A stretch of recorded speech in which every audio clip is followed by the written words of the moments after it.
Ini contoh bahawa sebenarnya Allah Subhanahu Wa Taala perintahkan Bani Israel dan juga Nabi Musa AS untuk pergi ke satu tempat yang disebut sebagai tanah suci, Al-Ardul Muqaddasah. Dekat Nabi Yaqub inilah kita kena faham bahawa Nabi Yaqub dia ada nama lain, gelaran lain yang disebut sebagai Israel, iaitu hamba Allah. Itu bahasa untuk kita mudah faham. Telah pun meningkat dewasa, barulah Salahuddin ini nampak sebenarnya antara keilmuan dan juga ketenteraan ini perlu disatukan, digabungkan. Melampau terlalu percaya kepada teori konspirasi boleh menyebabkan salah seorang ni dia boleh jatuh stres, dia jadi fobia kan.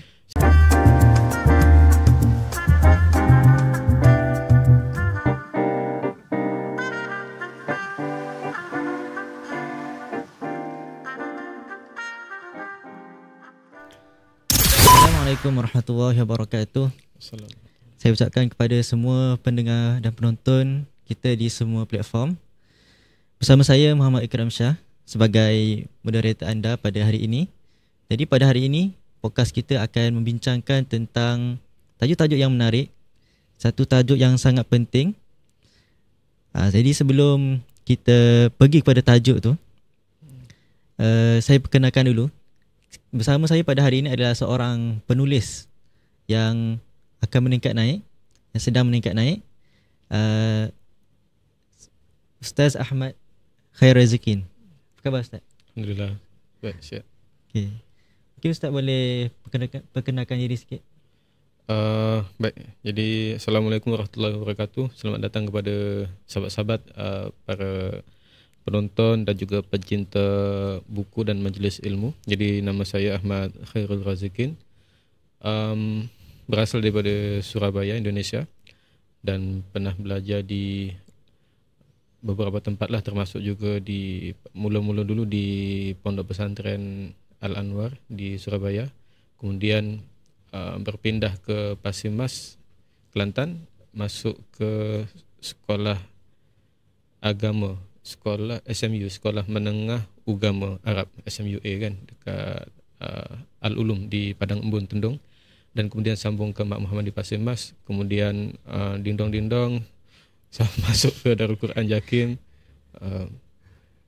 junior lah, sama kita sama, satu tempat yang sama di Darul Quran, dan kemudian ke UKM, tu seberingkas lah, dan kemudian akhirnya masuk ke dunia tahfiz dalam tempoh 4-5 tahun juga di Komplek Tahfiz Al-Quran dan Sultan Sofiuddin di Kelang, dan kemudian akhirnya masuk ke galeri ilmu, jumpa balik dengan dunia buku, jumpa balik dengan dunia ilmu, yang mana benda ni memang dah minat semenjak dari kat pondok dulu, dan dekat Pasir Mas dulu pun selalu juga tulis ringkas-ringkas berkaitan cerpen, cita-cita pendek yang masuk, tak adalah masuk dekat terbit mana-mana majalah pun, cuma majalah sekolah je lah.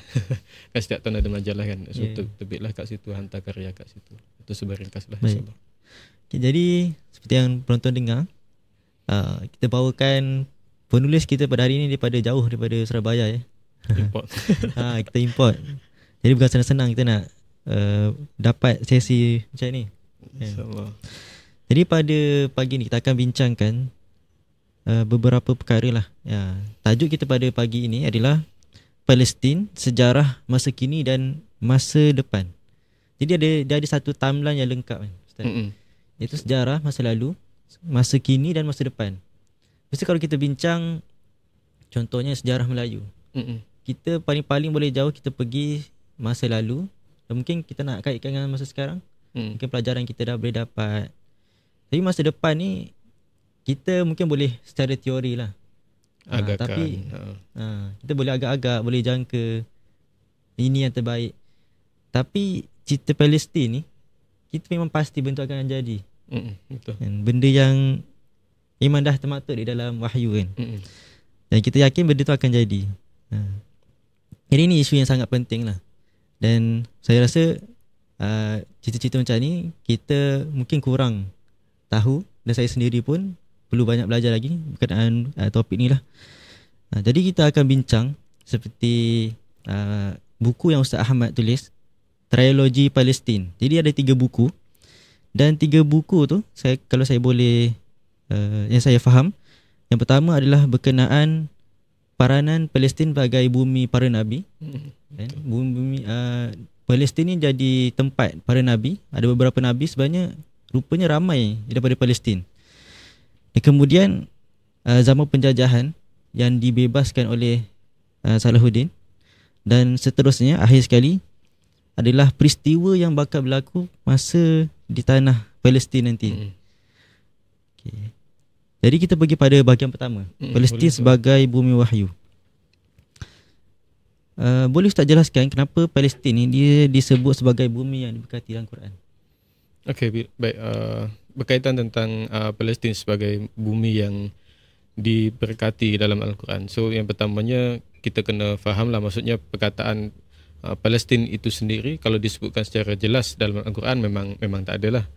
Cumanya digunakan beberapa istilah-istilah ataupun perkataan lain, lafaz yang lain, tapi ulama-ulama sepakat, ulama-ulama ada berpendapat memberikan komentar bahawa sebenarnya lafaz tu ditujukan kepada tanah Palestin, ataupun kalau lebih luas lagi mungkin ia merujuk kepada bumi Syam, tanah Syam yang merangkumi beberapa negara lah. Kalau zaman sekarang ni Palestin, Jordan dan juga kemudian Syria, itu contohnya.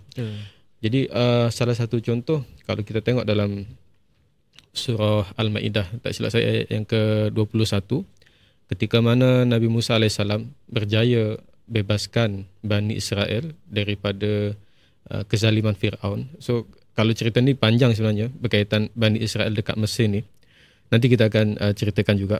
Cumanya apabila selepas Bani Israel ni dibebaskan oleh Fir'aun dibebaskan Bani Israel ni daripada kezaliman Fir'aun dekat Mesir tu, kemudian Allah Subhanahu Wa Taala perintahkan kepada Nabi Musa, iaitu Nabi Musa supaya Nabi Musa ni berkata kepada kaumnya Bani Israel, ya qaumi dukhulu al-ardal muqaddasah allati kataballahu lakum. Nabi Musa kata, wahai kaumku, masuklah kamu semua ke al-ardul muqaddasah, tanah suci. Jadi disebut sebagai ardul muqaddasah. Kita sekarang sebagai Al-Ardul Al-Muqaddasah, ataupun disebut sebagai Al-Quds, ataupun Baitul Muqaddis, ataupun Baitul Maqdis.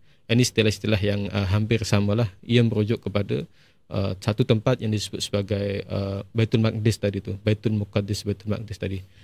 Jadi ini contoh bahawa sebenarnya Allah Subhanahu Wa Taala perintahkan Bani Israel dan juga Nabi Musa AS untuk pergi ke satu tempat yang disebut sebagai tanah suci, Al-Ardul Muqaddasah allati kataballahu lakum, yang telah dijanjikan oleh Allah untuk kamu. Dekat sini pun ada perbahasan juga.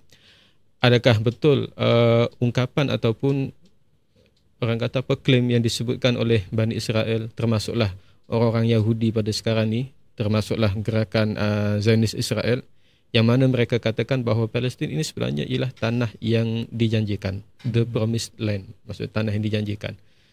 Dan oleh kenyataan itu juga, akhirnya mereka pun melakukan yang namanya penjajahan, kezaliman terhadap tanah Palestin sebagaimana yang kita tengok sekarang ni. Jadi sebenarnya ada perbahasan ulama. Maksudnya the promised land ataupun tanah yang dijanjikan, allati kataballahu lakum, yang Allah sebut tanah ini dijanjikan kepada Bani Israel, ia sebenarnya kena memenuhi beberapa syarat lah. Termasuk salah satunya ialah apabila mereka ini betul-betul beriman kepada Allah, beriman kepada Nabi Musa AS, beriman kepada semua Nabi dan Rasul yang selepasnya, mereka taat kepada Allah, taat kepada perintah Allah, barulah tanah itu disebut sebagai tanah yang dijanjikan. Jadi ada syarat keimanan, ada syarat yang namanya ketaatan ataupun kepatuhan kepada Nabi dan Rasul dan juga kepada Allah. Dan sayangnya apabila Nabi Musa AS ni dia mengajak Bani Israel untuk pergi ke tanah tadi tu, mereka ni tak nak. Mereka kata Bani Israel ni kan dia perangai dia macam tu. Kalau dalam Quran memang disebutkan mereka ni dapat nikmat yang sangat banyak, yang dapat macam-macam nikmat, termasuklah dibebaskan daripada kezaliman Fir'aun, dibelahkan Laut Merah supaya mereka boleh lari dengan bebas. Antaranya Manna wa Salwa. Manna wa Salwa itu pun dapat juga makanan daripada surga kan, yang memang khas untuk Bani Israel je. Tapi diorang minta basal Minta macam-macam lagi. Minta bawang, Minta bawang. yang macam biasa je. Jadi apabila kita tengok kalau mereka ni dah dapat nikmat macam-macam dan Allah dah bagi dibebaskan daripada kezaliman Firaun, Allah perintahkan mereka nak masuk ke dalam tanah yang dijanjikan, itu pun mereka kata qalu ya Musa inna fiha qauman jabarin. Mereka kata, wahai Musa, dekat satu tempat tadi tu Al-Ardul Muqaddasah itu disebut ada kaum Jabarin. Bukan nama kaum tu kaum Jabarin, bukan, tapi dalam Al-Quran digunakan qauman jabarin, inna fiha qauman jabarin. Maksudnya kaum yang sangat gagah perkasa. Tak disebutlah kaum apa nama dia. Ada satu pendapat kata kaum Amalikah, ada yang kata kaum bangsa asal tanah Palestin, iaitu bangsa Filistin. Jadi apa-apa pun Bani Israel ni takut dia nak masuk ke situ tu, sebab ada kaum yang sangat gagah perkasa. Akhirnya mereka pun tak nak. Mereka kata inna lanadkhulaha madamu fiha. Sesungguhnya kami tak akan masuk ke dalam tempat tu madamu fiha, selagi mana mereka ni ada dekat situ. So nak bagi tahu dekat kita, sebenarnya kaum Bani Israel ni dia pun penakut, dia kaum yang tak taat kepada perintah Allah, tak taat kepada perintah para nabi. Jadi akhirnya mereka pun ialah dibuat perangai sendirilah. Jadi baik, itu secara ringkasnya lah, ada diceritakan secara panjang lebar dalam bahagian yang pertama buku ni. Cuma nak disebutkan tadi bahawa kita sebut berkaitan Palestin, dia adalah satu tanah yang memang diberkati oleh Allah Subhanahu Wa Taala, sebagaimana kita nyatakan tadi, walaupun dia tak disebutkan dengan perkataan yang jelas Filistin ataupun Filastin dalam bahasa Arab dalam Al-Quran, kan? Cumanya digunakan perkataan yang lain, Al-Ardul Muqaddasah, tanah yang suci. Dan kalau kita tengok sejarah, manakah masjid yang paling awal ditubuhkan ataupun yang dibina? Kan dalam satu hadis dinyatakan bahawa masjid yang mula-mula dibina ialah Baitullah Al-Haram, iaitu Kaabah di Makkah. Dan kemudian sahabat tanya lagi, kemudian masjid mana lagi wahai Rasulullah? Yang kedua ialah Masjidil Aqsa di Palestin, di Baitul Maqdis tu. Dan jarak antara kedua-dua pembinaan ini, antara Masjidil Haram di Mekah dengan Masjidil Aqsa di Baitul Maqdis ataupun di Palestin tu, jaraknya ialah 40 tahun. Dan itu pun ada perbahasan yang panjang, ada perbezaan pendapat daripada para ulama. Ada yang kata ini dibina pada zaman Nabi Adam AS ataupun dibina oleh Nabi Adam AS, oleh Nabi Adam. Dan ada juga ulama yang menyatakan bahawa sebenarnya ia dibina untuk Nabi Adam. Maksudnya bukan Nabi Adam yang bina, tapi wallahu alam, mungkin malaikat ataupun siapa-siapa yang Allah perintahkan untuk membina Masjidil Haram dan juga Masjidil Aqsa. Jadi zaman Nabi Adam AS benda tu dah ada. Ini perbezaan pendapat yang ada. Cuma nak bagi tahu, itulah keberkatan yang ada pada tanah Palestin, dan juga dia tak kalah hebat juga dengan keberkatan yang ada pada tanah haram di Makkah. Dia bagi tahu sejarah Palestin memang panjang. Semenjak awal daripada sejarah manusia, Nabi Adam AS, Masjidil Aqsa itu sudah pun ada. Itu cukuplah untuk menggambarkan keberkatan yang ada dekat Palestin. Baik. Okay, terusnya kita pergi ke soalan kedua. Tadi saya Ustaz ada sentuh sikit tadi berkenaan Bani Israel. Okay, Ustaz boleh sebab kita kat sini sekarang ni kalau kita dengar Israel tu, kata Israel tu dah jadi satu yang negatif. Sebab kita akan dengan Zionis. Jadi apa beza Bani Israel dulu dengan Zionis sekarang? Okey, baik. Ini benda yang biasa kita salah faham lah. Yes, bukan salah kita juga, sebab memang media masa pun dia main macam tu kan. Jadi yang pertama sekali, kita kena jelas term ataupun istilah-istilah yang biasa kita dengar. Pertamanya Bani Israel. Ini yang benda yang memang disebutkan dalam Al-Quran. Kemudian Israel itu sendiri ataupun merujuk kepada negara Zionis sekarang ni, negara Zionis Israel. Itu yang kedua. Dan yang ketiganya, kita biasa kenal istilah Yahudi. Kita biasa kenal istilah Nasrani. Ini istilah-istilah yang akan sentiasa kita jumpa kalau kita bahas berkaitan sejarah Palestin itu sendiri. Yang pertama, kita kena tengok pada sejarah selepas Nabi Adam AS, Nabi Adam, Idris, Nuh, Hud, Soleh. Ini 5 nabi yang pertama, yang mana tempat mereka ni macam-macam lah, maksudnya bertebaran di tempat-tempat yang telah mereka menetap. lepas 5 Nabi yang pertama ni ada Nabi Ibrahim alaihissalam yang kita kenal baginda Nabi ini sebagai salah seorang Nabi daripada kalangan Rasul Ulul Azmi, Rasul yang paling utama, 5 Rasul Ulul Azmi termasuk salah satunya Nabi Ibrahim alaihissalam.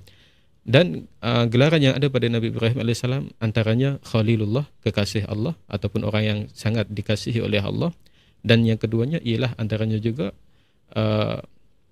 Abul Anbiya ataupun bapa para Nabi. Dekat sinilah kenapa Nabi Ibrahim alaihissalam disebut sebagai bapa para Nabi. Dan kalau kita tengok orang-orang Yahudi pun mereka menghormati Nabi Ibrahim alaihissalam. Sebab tu ada yang namanya Abraham. Nama mereka pun ramai yang menggunakan nama Abraham. Jadi Nabi Ibrahim alaihissalam, daripada baginda inilah, baginda Nabi ada 2 orang isteri yang disepakati oleh ulama. Yang pertamanya Sayyidatina Sarah, isteri yang pertama. Kemudian yang keduanya Sayyidatina Hajar yang merupakan bekas hadiah ataupun bekas hamba ataupun perempuan yang dihadiahkan oleh Raja Mesir sewaktu Nabi Ibrahim pergi ke Mesir waktu itu. Daripada isteri yang pertama Sayyidatina Sarah, Nabi Ibrahim alaihissalam lama tak dapat zuriat, tak dapat anak. Tapi dengan isteri yang kedua, dengan Sayyidatina Hajar tu, itulah anak yang pertama Nabi Ibrahim, iaitu Nabi Ismail alaihissalam. Kan? Jadi Nabi Ismail alaihissalam lahir di Palestin. Kemudian ataupun waktu itu disebut sebagai Kan'an, bukanlah Palestin, disebut sebagai Kan'an. Tapi dalam buku ni kita tulis Palestin sebab buku ni target dia adalah untuk pembaca awal remaja. So takut dia confused, tak faham, kita letak je istilah yang kita kenal sekarang. Cuma waktu tu Nabi Ismail alaihissalam lahir di Kan'an, Palestin. Kemudian Allah perintahkan Nabi Ibrahim alaihissalam untuk berhijrah ataupun pergi ke lembah Bakkah yang kita kenal sebagai tanah Makkah pada ketika ini. Akhirnya Sayyidatina Hajar dan juga Nabi Ismail alaihissalam yang masih dalam keadaan bayi, masih kecil lagi, menjadi datuk ataupun nenek moyang bagi bangsa Arab. Disebut sebagai Abul Arab. Jadi gelaran pada Nabi Ismail alaihissalam ialah Abul Arab, bangsa ataupun nenek moyang bagi bangsa Arab. Itu satu. Daripada Nabi Ismail alaihissalam inilah nanti selepas tempoh masa yang panjang akan lahir baginda Nabi Muhammad sallallahu alaihi wasallam. Okey, baik. Itu sebelah jalur pertama Sayyidatina Hajar, kan. Daripada Sayyidatina Sarah tadi, selepas Hajar melahirkan Nabi Ismail alaihissalam, kemudian dalam tempoh ketika mana Nabi Ibrahim alaihissalam dan juga Sayyidatina Sarah ni dah dalam usia yang berumur, Allah Subhanahu wa taala sampaikan satu khabar gembira bahawa Sayyidatina Sarah akan melahirkan seorang anak yang bernama Nabi Ishaq alaihissalam.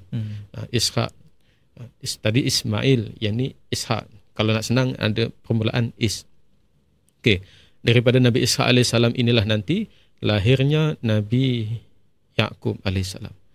Dekat Nabi Yaqub inilah kita kena faham bahawa Nabi Yaqub dia ada nama lain, gelaran lain yang disebut sebagai Israel, iaitu hamba Allah. Itu bahasa untuk kita mudah faham.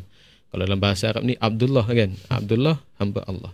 Tapi kalau dalam bahasa Ibrani, Nabi Yaqub alias Israel ataupun hamba Allah. Dan daripada Nabi Yaqub alaihissalam, baginda memiliki 12 orang anak. Salah satunya ialah Nabi Yusuf alaihissalam, yang kita semua kenal, kita semua tahu Nabi Yusuf alaihissalam, satu nabi yang diceritakan secara kronologikal dalam Al-Quran, dalam satu surah yang penuh dari awal sampai akhir. Nabi Yusuf alaihissalam ni ada 11 orang adik-beradik yang kita kenal cerita bagaimana ada memiliki mereka ni ada sifat dengki dengan Nabi Yusuf alaihissalam, kan? Jadi 12 orang anak Nabi Yaqub inilah digelar sebagai Bani Israel. Dekat situ bermula sejarah Bani Israel. Jadi Israel asalnya ialah nama Nabi Yaqub alaihissalam. Bani Israel merujuk kepada 12 anak Nabi Yaqub yang kemudian daripada 12 anak itu tadi melahirkan pelbagai suku dalam kalangan Bani Israel alaihissalam. Sebab tu apa kaitan Bani Israel? Sebab mereka ni sebenarnya hidup dekat Palestin, kan? Tetapi macam mana kita dekat permulaan tadi tu, mereka ni ada dekat Mesir. Itu cerita dia, nanti boleh bacalah dalam buku ni. Dia ada diceritakan. Cuma kita sebut sikit lah. Ringkas ceritanya. Waktu tu kan Nabi Yusuf dibuang di satu perigi, dan kemudian akhirnya Nabi Yusuf dibawa oleh dijumpai oleh golongan peniaga, pedagang kan, dan kemudian dijual dekat Mesir. Ringkas cerita, Nabi Yusuf jadi pembesar dekat Mesir dan berlaku kemarau yang panjang dekat kawasan ketika itu, dekat seluruh dunia ataupun kawasan Syam sahaja, wallahu alam, cuma berlaku kemarau panjang. Akhirnya adik-beradik Nabi Yusuf alaihissalam yang ada dekat Palestin waktu tu, mereka pun dipindahkan ke Mesir. Maka bermula sejak itulah Bani Israel ini dia berkembang dekat tanah Mesir. Dan kita kena faham bahawa Bani Israel dekat Mesir ini sebagai imigran ataupun pendatang, orang yang berhijrah, orang yang datang ke Mesir. Jadi mereka ni bukan bangsa asal Mesir, Bani Israel, sebab mereka asalnya kan dekat Palestin kan. Kemudian pindah ke Mesir sebab berlaku kemarau dekat Mesir ni, oleh kerana ada Nabi Yusuf alaihissalam dekat situ. Maka ringkas cerita lagi, lepas beberapa tempoh yang lama dekat Mesir, tu boleh baca dalam buku ni nanti. Sejarah dia panjang. Cuma tadi kita kembali kepada soalan yang asal. Apa beza Bani Israel, negara Zionis Israel, Yahudi dan Nasrani tadi? Balik yang tu. Kita tak ada cerita macam-macam, nanti boleh baca dalam buku ni. Okey, baik. Jadi jelaslah Bani Israel ni merujuk kepada satu bangsa yang besar, satu bangsa yang ada kedudukan yang istimewa, dikurniakan oleh Allah banyak nikmat. Sebagaimana kita sebutkan tadi, ada lebih 10 nikmat yang Allah sebutkan dalam Al-Quran. Dan pada masa yang sama, dalam kalangan Bani Israel juga diutuskan ramai para Nabi dan Rasul. Cumanya kita kena faham bahawa dalam kalangan Bani Israel ini ramai Nabi dan Rasul sebenarnya. Sebab kita kan sebutkan tadi, Nabi Ibrahim AS ni Abul Anbiya. Jalur daripada Sayyidina Hajar, lahir dua orang Nabi yang kita wajib imani, iaitu Nabi Ismail dan Nabi Muhammad sallallahu alaihi wasallam. Cuma nabi-nabi yang lain tu kalau ada, wallah alam lah, ada ke tak kita tak tahu. Sebab nabi kan ramai, ada 214,000 kata ulama, pendapat yang masyhur. Dan daripada 214,000, 313 tu yang wajib, 313 itu berpangkat rasul.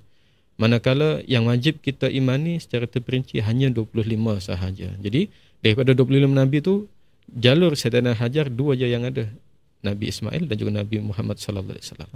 Manakala daripada jalur Sayyidina Hajar, Sarah kan? Sarah bermula Nabi Ibrahim alaihissalam, Nabi Ishaq alaihissalam, Nabi Yaqub alaihissalam, Nabi Yusuf alaihissalam. Kemudian berterusanlah sampai Nabi Daud, Nabi Sulaiman, Nabi Samuel, Nabi Yusha, dan ditutup Nabi yang terakhir, Nabi Isa alaihissalam. Itu Nabi yang terakhir daripada kalangan Bani Israel, daripada jalur sebelah Sayyidatina Sarah tadi itu. Maksudnya apa? Ramailah Nabi daripada kalangan Bani Israel ni. Kalau kita perhatikan, kata para ulama, lebih kurang ada sekitar 17 Nabi daripada 25 orang Nabi yang wajib kita imani itu. Mereka ini pernah hidup ataupun ada kaitan dengan tanah Palestin. So maksudnya ramailah, nak bagi tahu ramai Nabi daripada kalangan Bani Israel. Tapi walaupun begitu, ini tidaklah menjadikan mereka ni sebagai satu bangsa yang superior atau bangsa yang patut untuk sombong bangga diri, tak. Sebabnya meskipun ramai Nabi dan Rasul, perangai Bani Israel ni yang beriman tu berimanlah, tapi tak ramailah, sikit dalam kalangan yang sedikit sahaja. Tapi yang majoritinya, sebagaimana jelas disebutkan dalam Al-Quran, perangai mereka ni kebanyakannya ialah degil, tak bersyukur, kemudian suka bunuh para Nabi dan Rasul mereka. Itu memang sangat-sangat jelas. Itu perangai Bani Israel, yang itulah diwarisi oleh golongan Zionis Israel sekarang ni. Sebab tu ramai Nabi diutuskan sebab perangai itu. Betul. Betulkan perangai itu. Okay. Baik, ada sikit lagi. Okey, itu Bani Israel. Kemudian yang kedua tadi Yahudi kan. Yahudi pula, Yahudi ni ialah, kalau ikut satu pendapat disebutkan mereka ni pengikut kepada Nabi Musa alaihissalam, tapi kita istilahkan pengikut yang telah pun menyimpanglah, sebab telah datang yang namanya ajaran agama Islam kan.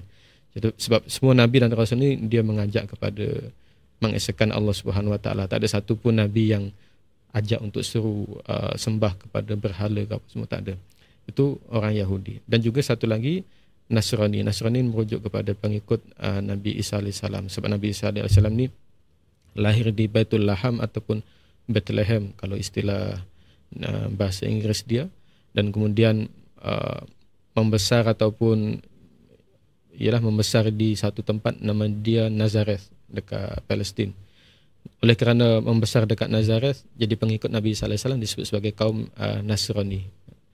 Dan kalau kita tengok zaman sekarang, Zionis Israel, jadi Zionis Israel ini secara mudah faham, dia tidaklah menggambarkan keseluruhan bangsa Bani Israel tu.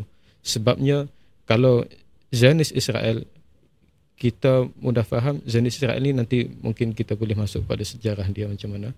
Cumanya nak ringkaskan sikit, Zionis Israel dia satu gerakan penjajahan kolonialisme yang menggunakan ataupun menunggang nama agama. Jadi digunakanlah nama Israel tadi tu.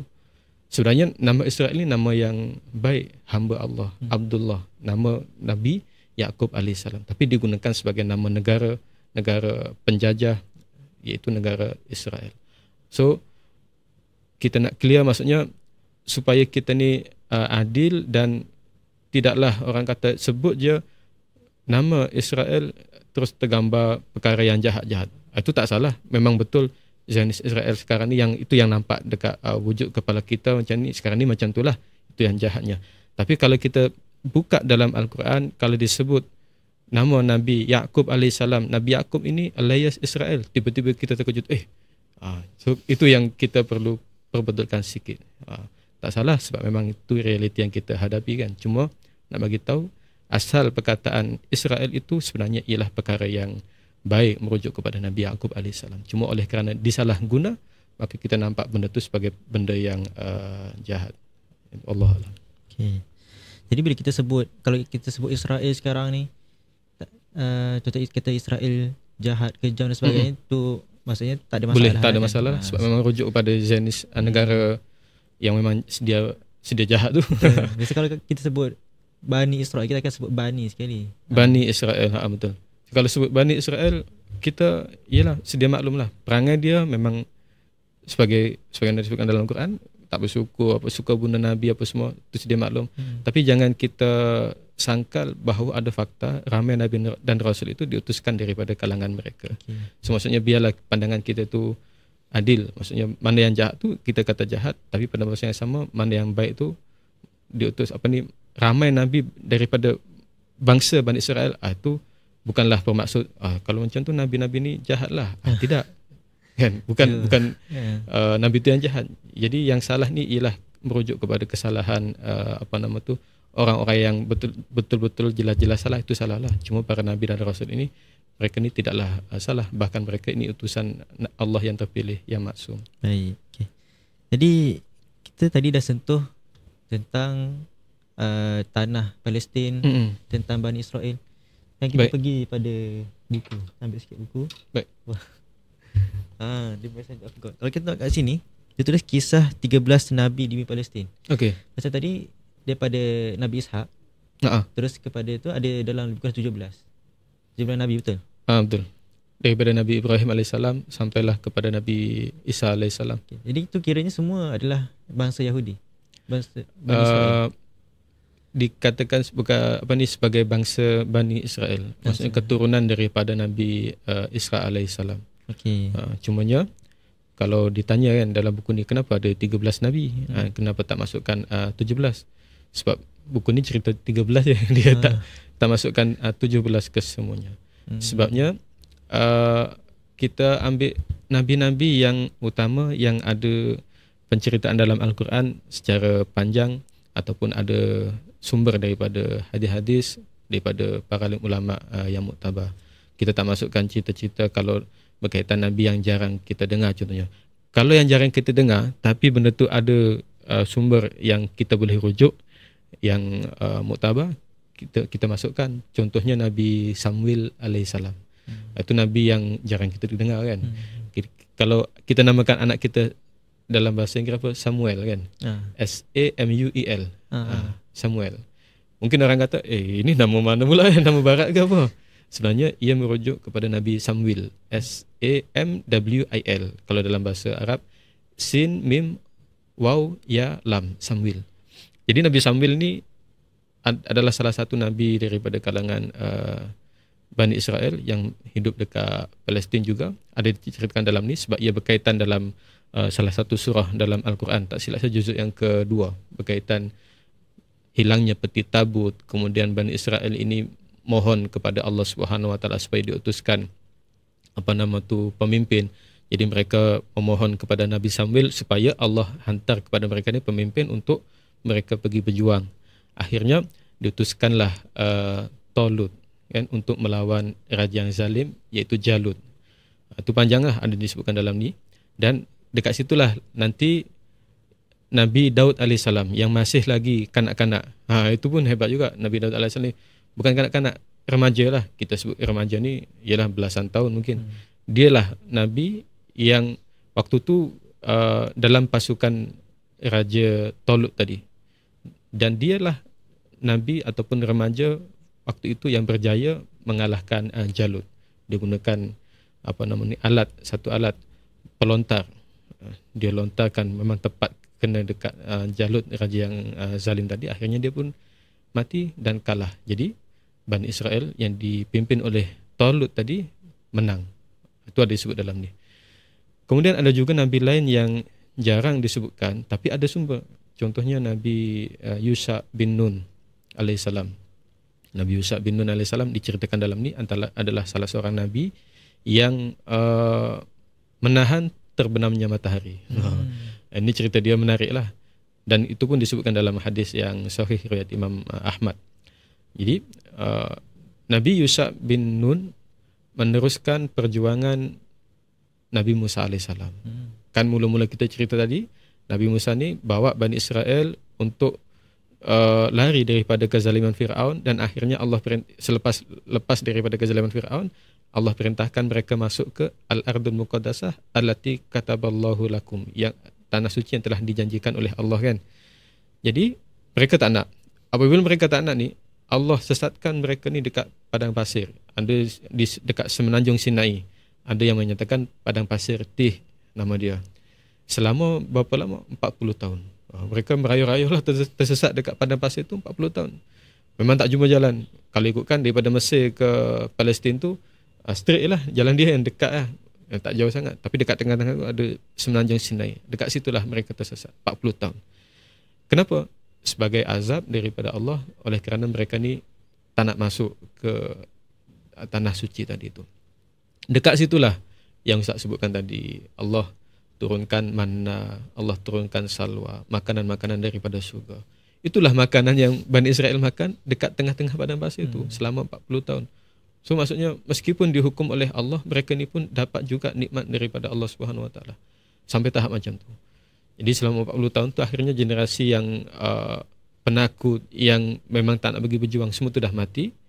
Lahir generasi baru, dekat situ ada Nabi Yusha bin Nun. Nabi Musa AS ni dah meninggal, dah wafat. Cuma Nabi Musa AS berdoa kepada Allah, sebagaimana disebutkan dalam sebuah hadis.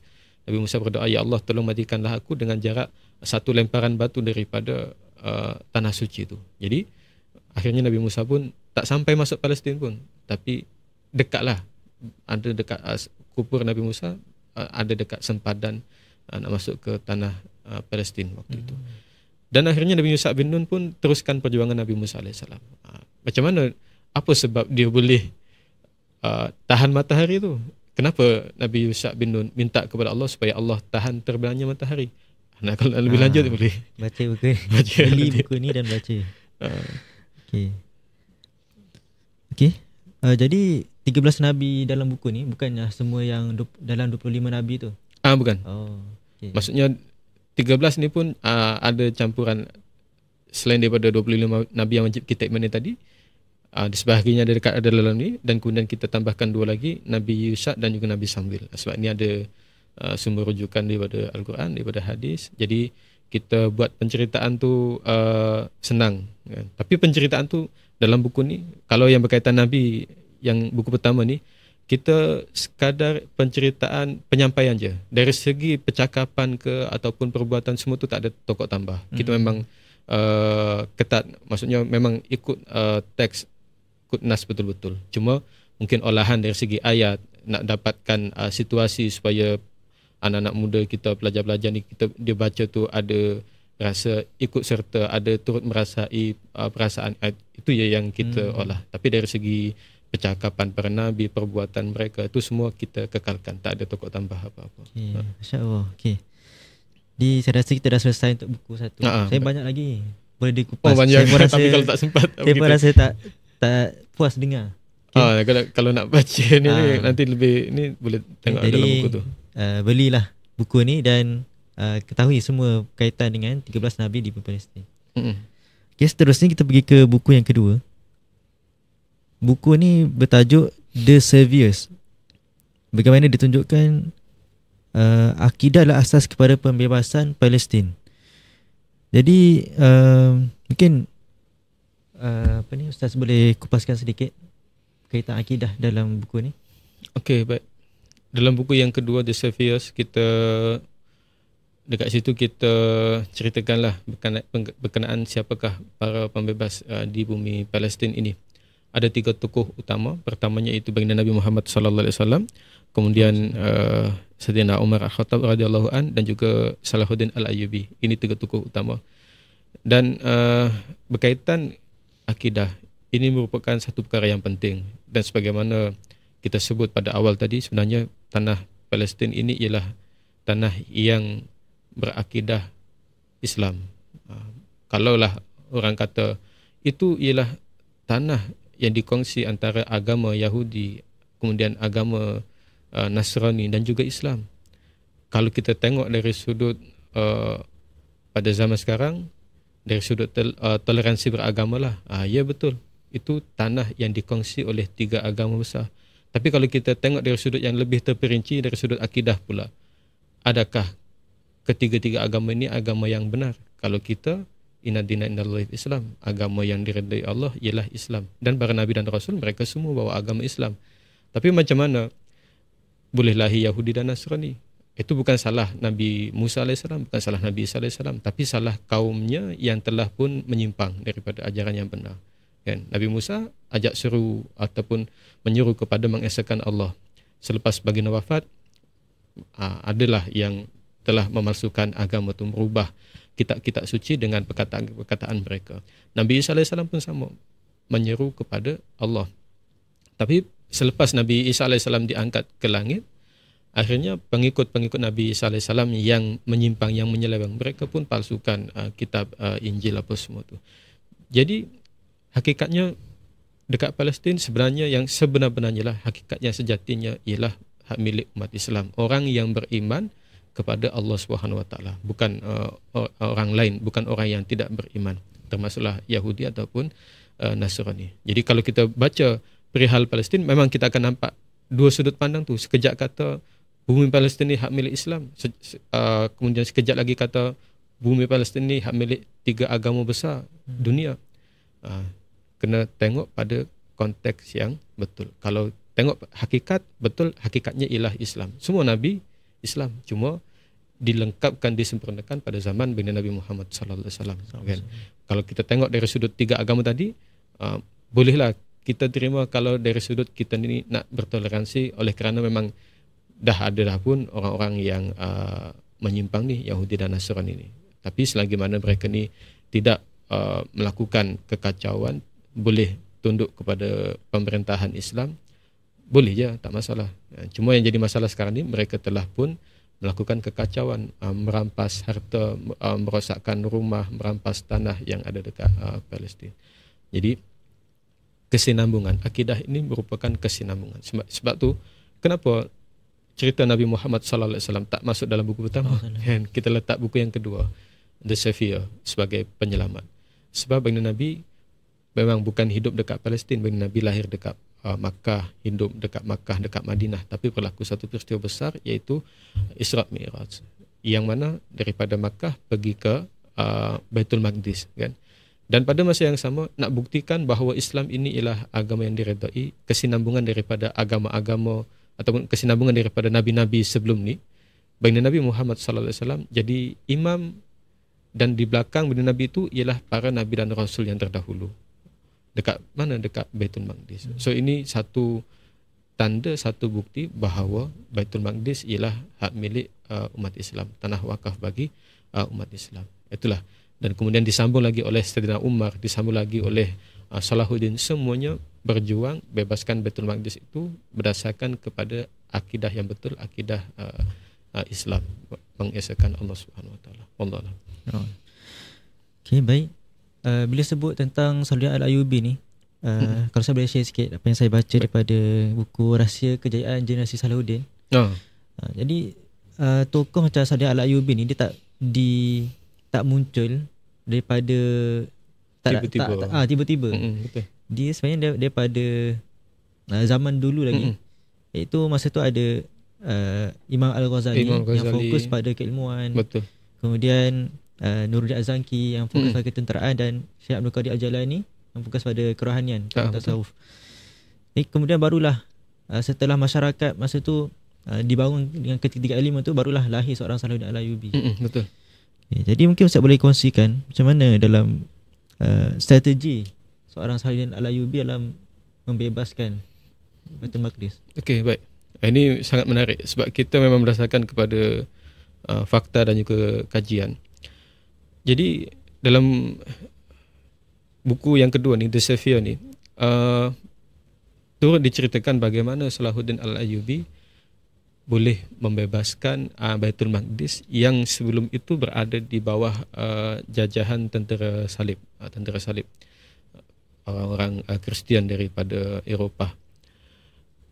Yang Salahuddin buat mula-mula sekali bukanlah angkat pedang. Dan kalau kita kenal Salahuddin Al-Ayyubi, dia ni berjiwa yang cintakan ilmu. Pada peringkat permulaan sangat-sangat cintakan kepada ilmu. Dan kalau sebut je pasal perang, ketenteraan apa semua, dia tak minat. Itu pada zaman kanak-kanak beliau ada disebut dalam buku ni. Dan dididik oleh ramai ulama lah, termasuk salah seorangnya ialah kesan daripada pendidikan Imam Al-Ghazali. Sebagaimana kita maklum, kita sedia tahu bahawa Al-Imam Al-Ghazali ni ulama ulung, ulama besar yang pengaruh beliau memang bukan calang-calang, dan bahkan sampai ke sekarang ini. Pada zaman itu pun sama, pengaruh Imam Al-Ghazali sangat besar sehingga dibina pelbagai pondok, madrasah, pusat pendidikan yang bercorakkan kepada gaya pendidikan yang telah diasaskan oleh Al-Imam Al-Ghazali. Kemudian ketika mana Nuruddin Zanki, Tok Guru Salahuddin pun memberikan banyak orang kata pengaruh kepada Salahuddin. Dan last kali ketika mana telah pun meningkat dewasa, barulah Salahuddin ini nampak sebenarnya antara keilmuan dan juga ketenteraan ini perlu disatukan, digabungkan. Oleh kerana itu, ada juga Tok Guru Salahuddin Al-Ayyubi yang menghadiahkan kitab berkaitan akidah. Ini dihadiahkan kepada Salahuddin. Dan kemudian ia dikenal sebagai salah satu kitab yang sangat bermanfaat, sangat berpengaruh dalam kehidupan Salahuddin Al-Ayyubi. Ada disebut dalam buku ni nama kitab tu. Kalau nak tahu apa nama kitab dia, boleh tengok dalam buku. Dan ringkas ceritanya, ketika mana Nuruddin Zanki meninggal dunia, Salahuddin Al-Ayyubi akhirnya naik. Kemudian dinasti Fatimiyah yang dekat Mesir. Dinasti Fatimiyah ni Syiah waktu tu yang sangat berpengaruh. Apabila dinasti Fatimiyah dah jatuh, Salahuddin pun naik menggantikan pemerintahan dekat Mesir pada ketika itu. Akhirnya Salahuddin pun dirikanlah dinasti Ayyubiyah. Antara perkara yang Salahuddin buat sebelum melancarkan serangan ialah menyatukan akidah umat Islam pada ketika itu. Yang mana orang-orang Syiah ni yang keras kepala, memang dia tak nak terima, tak nak penyatuan, dia tak boleh nak berlembut, tak boleh nak ajak diplomasi, yang tu memang akan disingkirkanlah. Tapi ada juga orang-orang Syiah yang beraliran pemikiran selain daripada Ahlus Sunnah wal Jamaah yang boleh ikut, dia boleh patuh, boleh taat kan, meskipun akidah dia tu lain, tu dia boleh bersatu, dia ajak bersatulah. Itu maksudnya. Dan Salahuddin juga melaungkan, dalam buku diceritakan azan berdasarkan kepada azan yang sebagaimana kita dengar waktu ni, iaitu azan Ahlussunnah wal Jamaah. Macam azan kita dekat masjid Malaysia semua ni. Kalau sebelum tu azan Syiah, dia ada sebutlah Sayyidina Ali itu sebagai imamuna, sebagai imam kami, pemimpin kami. Itu azan orang-orang Syiah. Jadi ini benda yang mula-mula Salahuddin buat. Selepas dia satukan pendidikan, kemudian akidah, ikut akidah yang betul Ahlussunnah wal Jamaah, kemudian Salahuddin pun barulah dia satukan satu persatu negara-negara yang berada di sekeliling Palestin pada ketika itu. Dia tak serang terus Palestin, tapi dia satukan dulu. Dekat sekeliling Palestin itu disatukan terlebih dahulu. Selepas mereka semua bersatu, barulah dilancarkan serangan kepada Baitul Maqdis untuk membebaskan Baitul Maqdis daripada tentera Salib. Itulah kenapa pentingnya nilai pendidikan tu. Jadi peranan Salahuddin ini betul lah, dia tidaklah lahir dalam tempoh satu malam, tapi proses yang berpanjangan. Kalau kita tengok pada zaman sekarang ini pun sama.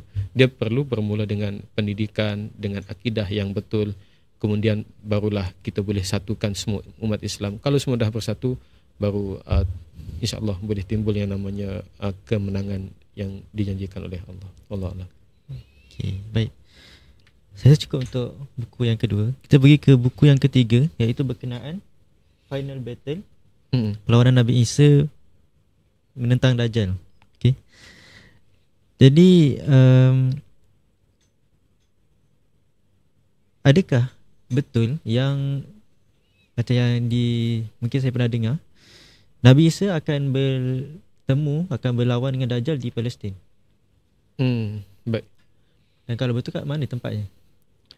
Okey, berkaitan tentang di akhir zaman nanti Nabi Isa AS akan kembali turun, sebab sekarang ni berada di langit kan.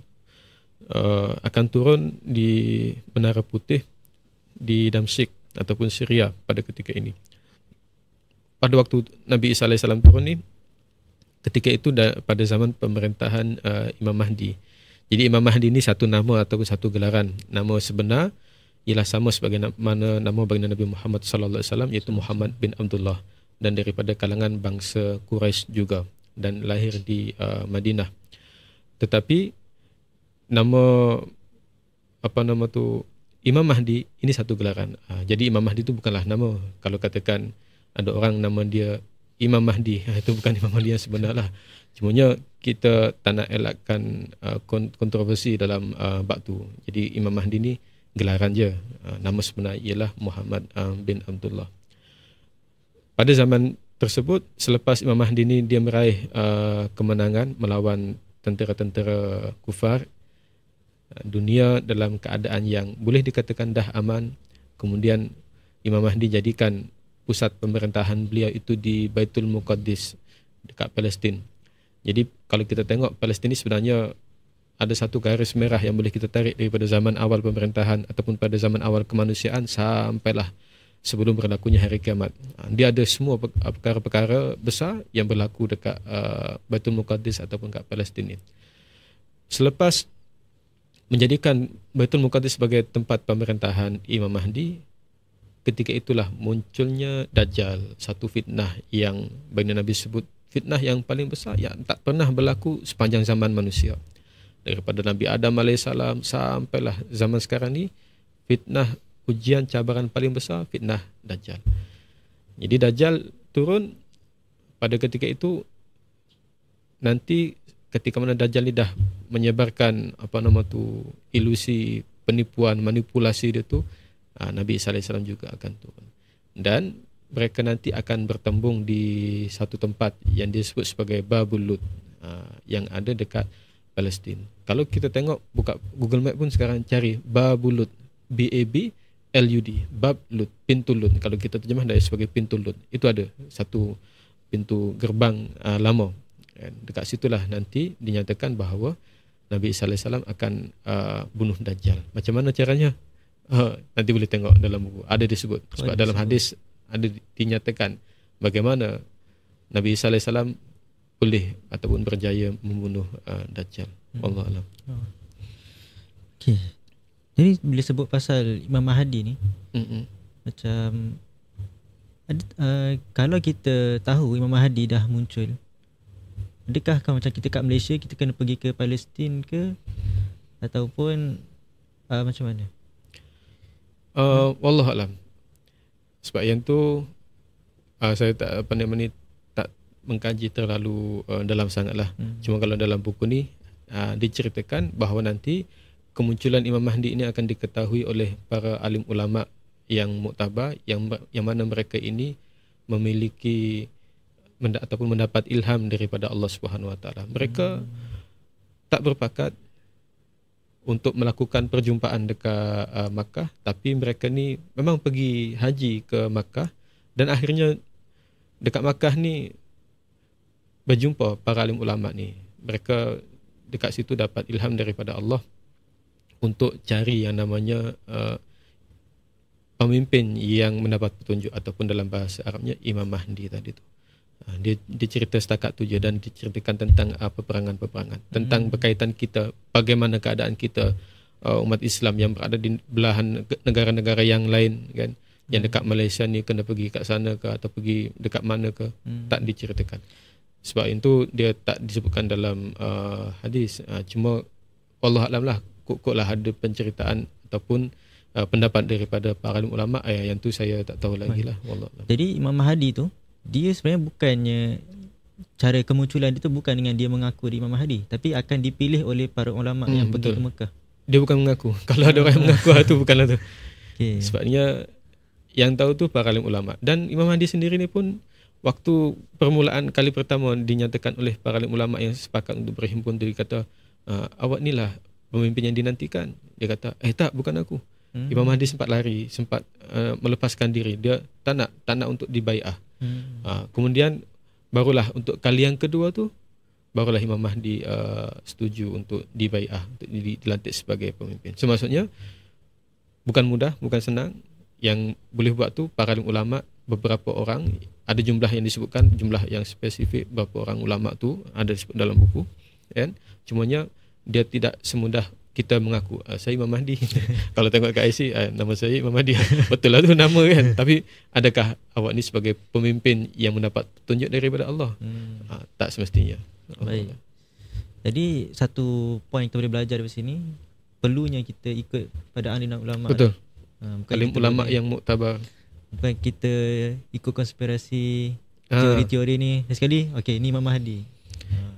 Teori konspirasi ini minta maaf sebab kita ialah kadang-kadang susah sikit nak bezakan ini teori konspirasi ke ataupun ini pendapat yang muktabar dalam agama kan. Yang tu kena melakukan, orang kata, ikut daurah, ikut pengajian, kemudian buat bacaan secara lebih dalam lagi lah. Dan kalau kita ikut teori konspirasi, ia sebagai satu peringatan memadai, cukuplah, cuma tak boleh dijadikan sebagai hujah. Kemudian yang keduanya, janganlah kita ni terlalu takut kan, ikut teori konspirasi, ini semua dah dirancang, ini dah telah ditetapkan. Adakah kita lupa kepada satu kuasa yang jauh lebih besar, Allah Subhanahu Wa Taala kan? Mereka merancang, tapi perancangan Allah, susunan Allah jauh lebih besar daripada perancangan orang-orang konspirator ni. Jadi sebab tu kalau hidup, ya kita hidup ni biasa-biasa je. Maksudnya biasa-biasa ni, kita takut ancaman Dajjal, fitnah Dajjal atau semua tu. Kita takut. Cumanya takut kita tu tak adalah kita sampai tahap tak boleh kerja kan, nak pergi sana-sana susah, tak boleh nak ikut macam ni, tak boleh. Selagi mana benda tu halal, kemudian harus tak melibatkan dosa, kita okey je, tak masalah. So hidup ni mudah. Kalau ikut agama senang. Kalau ikut melampau, terlalu percaya kepada teori konspirasi, boleh menyebabkan salah seorang ni dia boleh jatuh stres, dia tak jadi fobia kan.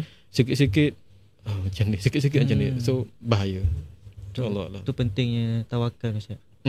Kepentingan tawakal. Kalau nak takut ni, semua benda kita boleh takut kan. Jalan keluar ni mungkin ada benda jatuh kena kita, meninggal, mati tak tahu. Lagi-lagi tengok filem Final Destination. Kat belakang lori pun dah takut. Dia takut jahil lagi dia. Macam-macam. Gitulah. Okay last Ustaz. Soalan last. Apa mesej paling besar yang Ustaz nak sampaikan kepada para pendengar ataupun orang yang akan membaca buku Ustaz tentang masa depan Palestin dan peranan kita semua? Mesej yang paling besar yang kita nak sampaikan ialah kepentingan kita lah untuk berpegang kepada akidah yang betul, akidah yang sejahtera, yang dipegang oleh majoriti ulama di seluruh dunia, akidah Ahlussunnah wal Jamaah. Itu mesej yang paling besar. Sebabnya sebagaimana kita jelaskan panjang lebar tadi tu, Palestin dia satu tempat yang penting dalam konteks geografi dunia. Daripada zaman awal kemunculan manusia, awal mula-mula Masjidil Aqsa, masjid kedua yang dibina dekat atas muka bumi selepas Masjidil Haram, sampailah pembunuhan Dajjal di Babylon. Itu pun juga berlaku dekat Palestin. Jadi maksudnya apa? Palestin ini selalu jadi tumpuan dunia. Dan adakah Palestin ini sentiasa bergolak? Tak juga. Sebab Palestin ini dia standard sebagaimana sejarah kehidupan dunia, kehidupan kita manusia ada naik turun, dan ada suka, ada duka, kemudian ada kemakmuran, ada zaman penjajahan, ada zaman kezaliman. Benda tu sentiasa berlaku. Sebagaimana kalau zaman sekarang ni sedang berlaku penjajahan, ingatlah bahawa ia akan berakhir. Cuma bilakah akan berakhir? Adakah kita kena tunggu Imam Mahdi datang nanti? Tak, jangan. Kalau kita nak tunggu Imam Mahdi datang, barulah kita rasa Palestin tu boleh bebas. Salahuddin Al-Ayyubi, kalau dia berfikiran sebegitu, dia tak akan mampu untuk bebaskan Palestin. Sebab kalau ia katakan Salahuddin dia fikir, ini Palestin ni dijajah tentara salib ni, ini dah akhir zaman, tak apalah, tunggu Imam Mahdi datanglah. Maka Salahuddin tak buat apa-apa, tak berlakulah pembebasan tu. Begitulah kita juga pada zaman sekarang ni, kita jangan tunggu Imam Mahdi datang. Maksudnya jangan jadi orang yang bergantung kepada takdir. Kita beriman Imam Mahdi akan datang, pemimpin yang dapat petunjuk tu dia akan datang, dia akan bebaskan Palestin. Cuma jangan tunggu ke arah tu. Kalau berfikir sebegitu, seakan-akan kita jadi orang Qadariyah ataupun Jabariyah kan. Dia menyerahkan semua urusan tu kepada Allah, tapi kita tak usaha. Itu salah. Jadi sebab tu kita tulis buku ni bukanlah untuk tujuan supaya kita ni tunggu Imam Mahdi. Tidak. Kita bagi pendedahan supaya anak-anak kita ni dia belajar tentang akidah yang betul, tentang agama Islam, tentang kepentingan Palestin. Dia sama penting sebagaimana tanah haram dekat Makkah. Kemudian juga tentang bagaimana kita ni perlu bersedia dari segi ilmu, dari segi akidah dan juga dari segi ketenteraan lah. Itu benda yang kita tak boleh nak nafikan, supaya kita boleh sama-sama memberikan sumbangan walaupun kecil untuk Palestin. Kita nak sumbang untuk Palestin ni macam-macam boleh kita buat. Dalam buku ni pun disediakan kunut nazilah, supaya kita boleh hafal, kita boleh baca tiap-tiap kali solat rakaat yang terakhir, kita boleh baca. Kalau zaman sekarang JAKIM dah keluarkan arahan supaya kita ni sama-sama baca kunut nazilah. So kita baca. Tak boleh kunut, kita boleh menyumbang dari segi kewangan, kita sumbang. Sumbang kewangan tak boleh, kita tambahkan ilmu kita dengan baca berita, baca buku-buku berkaitan Palestin. So semua ni dia ada sumbangan-sumbangan yang tersendiri. Maksudnya sumbangan tu lain-lain lah ikut pada kemampuan kita. Jadi itulah peranan kita. Jangan kita tunggu Imam Mahdi, kitalah yang kena berusaha ke arah pembebasan Palestin dengan apa jua cara sekalipun yang kita mampu. Yang jalan tu diredai oleh Allah. Wallahualam. Baik. Jadi gitulah tuan-tuan dan puan-puan, banyak yang kita dapat hari ini. Dan mesej terakhir daripada Ustaz tadi, perlunya kita dalam membantu Palestin, untuk kita bantu diri sendiri dengan upgrade diri sendiri, kita tambahkan ilmu. Dan antara caranya adalah kita beli buku-buku yang berkaitan Palestin, seperti buku Trilogy Palestin ini. Dan banyak yang kita dapat pada hari ini, tapi saya rasa lebih banyak lagi ada dalam buku ini. Jadi dapatkan temui kami di Ruai Galeri Ilmu di Pesta Buku Antarabangsa pada 23 Mei hingga 1 Jun. Jadi itu saja daripada kami. Sekali yang baik datang daripada Allah, yang buruk datang daripada kelemahan diri dan daripada kami. Kita tanggung dengan tasbih kafarah dan suratul Asr. Assalamualaikum warahmatullahi wabarakatuh. Assalamualaikum warahmatullahi wabarakatuh.